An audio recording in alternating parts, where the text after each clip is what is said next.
ആ നടപടിക്രമം മറികടക്കണമെന്ന് സർക്കാർ ഉദ്ദേശിച്ചതല്ല. പക്ഷെ അന്ന് സഭയിൽ ഉണ്ടായ പ്രശ്നം ഓർക്കണം. അന്ന് പ്രതിപക്ഷം അനൗപചാരികമായിട്ട് പാർലമെന്ററി കാര്യമന്ത്രി സംസാരിച്ചപ്പോഴും പിന്നീട് പ്രതിപക്ഷ നേതാവോടെ സംസാരിച്ചപ്പോഴും ഏതാണ്ട് ഇനി സഭാ നടപടികളുമായിട്ട് സഹകരിക്കുന്ന പ്രശ്നമേ ഇല്ല എന്ന നിലയിലാണ് ഒരു സന്ദേശം വന്നത്. സർക്കാരിന് ഇക്കാര്യത്തിൽ ഒരു തരത്തിലുള്ള ദുരുദ്ദേശം ഉണ്ടായിരുന്നില്ല എന്ന് എല്ലാവർക്കും വ്യക്തമാണ്.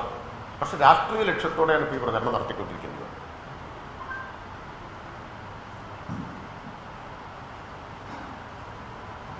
പ്രതിപക്ഷത്തിന് സഭയുടെ പാരമ്പര്യത്തെക്കുറിച്ചൊക്കെ പറഞ്ഞു. അടിയന്തര പ്രമേയം ഇന്നലെ പ്രതിപക്ഷം കേന്ദ്ര ഗവൺമെന്റിന്റെ രീതിയോടൊക്കെയാണ് ഉപമിച്ചത്.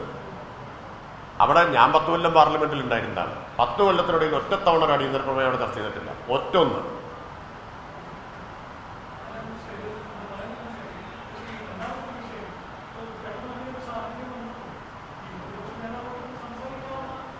പ്രതിപക്ഷ നേതാവുമായിട്ട് പാർലമെന്ററി കാര്യമന്ത്രി സംസാരിച്ചു എന്ന് പ്രതിപക്ഷ നേതാവ് തന്നെ പറഞ്ഞു. അല്ല, അതേ അനൗപചാരികല്ലേ എല്ലാ സംഭാഷണവും. ഇത്തരം കാര്യങ്ങളിലൊക്കെ ഫ്ലോറിൽ ഈ കാര്യങ്ങളിലൊക്കെ അനൗപചാരികമായിട്ട് തന്നെയല്ലേ സംസാരിക്കുക. അല്ല, സംസാരിച്ചു. പ്രതിപക്ഷ നേതാവ് തന്നെ പറഞ്ഞു. അദ്ദേഹം ആ സഭയിൽ പറഞ്ഞതെന്താ, ഞാനിത് ഇങ്ങനെയാണെന്ന് ഞാൻ മനസ്സിലാക്കിയില്ല എന്നാണ്. അല്ല, എന്നോട് പാർലമെന്ററി കാര്യമന്ത്രി പറഞ്ഞ് പ്രതിപക്ഷ നേതാവായിട്ട് സംസാരിച്ചിട്ടുണ്ട്, നമ്മൾ നേരത്തെ ഒരിക്കൽ പാസ്സാക്കിയതാണല്ലോ എന്നാണ് പറഞ്ഞത്. അപ്പൊ സഭയിൽ അപ്പോഴത്തെ അന്തരീക്ഷം കേൾക്കൂ, സഭയിൽ അപ്പോഴത്തെ അന്തരീക്ഷം ആണ് ഈ ആശയവിനിമയത്തിലെ ഗ്യാപ്പിന് കാരണമായി തീർന്നത്. ഞങ്ങൾ ചട്ടപ്രകാരം പ്രതിപക്ഷ നേതാവ് ഇന്നലെ സഭയിൽ പറഞ്ഞു, ബഹളം നടക്കുന്നത് കൊണ്ട് എനിക്ക് എഴുന്നേറ്റ് നിൽക്കാൻ കഴിയുമായിരുന്നില്ല. ബഹളം ആരാ നടത്തിയത്? പിന്നെ ഇനി പ്രതിഷേധിക്കുമ്പോൾ തന്നെ സ്പീക്കറുടെ ഡയസിന്റെ മുമ്പിൽ പോയി ബാനർ വലിച്ചു കെട്ടി സ്പീക്കറുടെ മുഖം മറയ്ക്കുന്നത് ചട്ടം അനുവദിക്കുന്ന കാര്യമാണോ? അല്ലല്ലോ.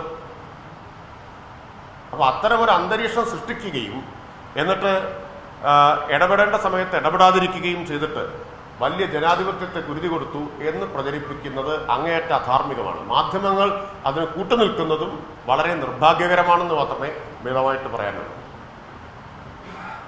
എന്നാൽ ഈ പ്രതിപക്ഷ നേതാവോ പ്രതിപക്ഷമോ സമ്മതിച്ചിട്ടുണ്ടോ വളരെ ജനാധിപത്യപരമായിട്ട് അടിയന്തര പ്രമേയമൊക്കെ ചർച്ച ചെയ്ത ഒരു ഗവൺമെന്റാണ്? സമ്മതിച്ചിട്ടുണ്ടോ? ഇല്ലല്ലോ. മാധ്യമങ്ങളും ഒരു അഭിനന്ദന വാക്കൊന്നും അന്ന് പറഞ്ഞിട്ടില്ലല്ലോ. അപ്പൊ ചെറിയൊരു കാര്യം എടുത്തിട്ട് വളരെ എല്ലാവർക്കും അറിയാവുന്ന ഒരു കാര്യമെടുത്ത് ഇങ്ങനെയാണ് പല കാര്യങ്ങളും കിട്ടുന്നതെല്ലാം സർക്കാരിനെതിരായിട്ട് ഉപയോഗിക്കുക എന്നതാണ്. സർക്കാരിനെ എന്തും മാർഗം ഉപയോഗിച്ചും ഇകഴ്ത്തുക എന്നൊരു സമീപനമാണ് സ്വീകരിച്ചുകൊണ്ടിരിക്കുന്നത്. അത് സഭയുടെ നടപടിക്രമങ്ങളെല്ലാം റിപ്പോർട്ട് ചെയ്യുമ്പോൾ നമുക്ക് കാണാൻ പറ്റും.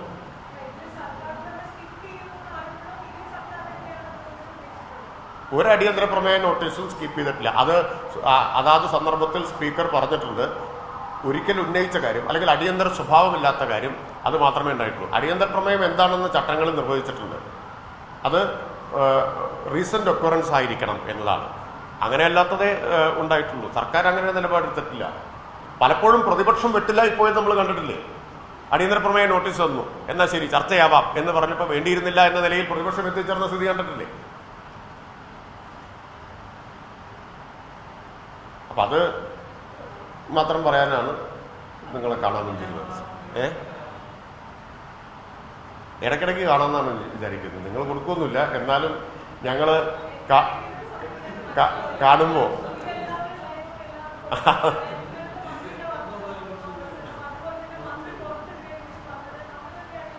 ശരി ആയിക്കോട്ടെ, കൊടുത്താൽ നല്ലത്, കൊടുത്താൽ സന്തോഷം. കൊടുത്തില്ലെങ്കിലും ഞങ്ങൾ മറ്റു മാർഗങ്ങളിലൂടെ ഇത് ആളുകളിലേക്ക് എത്തിക്കും.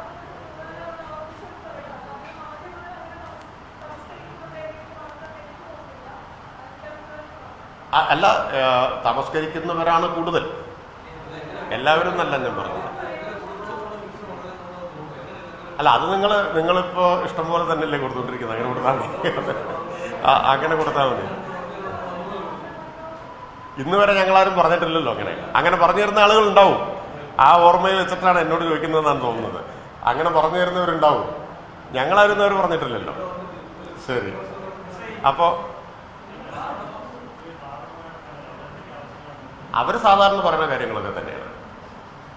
അവരെല്ലാ കാലത്തും പറഞ്ഞുകൊണ്ടിരിക്കുന്ന കാര്യങ്ങളെ പറഞ്ഞിട്ടുള്ളൂ.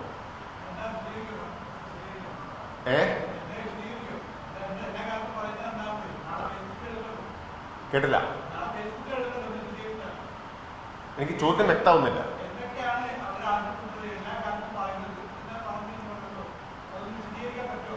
ഫേസ്ബുക്കും ഇത് തമ്മിൽ എന്താ ബന്ധം?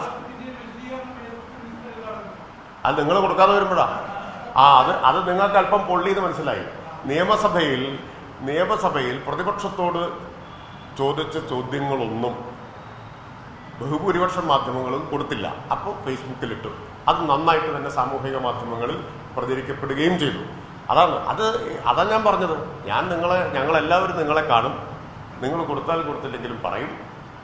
നിങ്ങൾ കൊടുക്കാത്ത കാര്യവും ഞങ്ങൾ സാമൂഹിക മാധ്യമങ്ങളിലൂടെ ജനങ്ങളിലെത്തിക്കും. അത് ശരിയാണ്. ഇപ്പോൾ നിയമസഭയിൽ അന്ന് അങ്ങോട്ട് കുറേ ചോദ്യങ്ങൾ ചോദിച്ചല്ലോ, ഒറ്റ ചോദ്യം കൊടുത്തില്ലല്ലോ. അത് വന്നില്ല, അത് പോട്ടെ. അപ്പോൾ ഫേസ്ബുക്ക് അതിനുവേണ്ടി ഉപയോഗിക്കും. അത് നിങ്ങൾ വിഷമിക്കരുത്. അതുപോലും ഞങ്ങൾ ചെയ്യാൻ പാടില്ല എന്ന് പറയരുത്. ഏറ്റവും പുതിയ വാർത്തകളും വിശേഷങ്ങളും വിരൽ തുമ്പിലറിയാൻ സീ മലയാളം ന്യൂസ് എല്ലാ ഡിജിറ്റൽ പ്ലാറ്റ്ഫോമുകളിലും ലഭ്യം.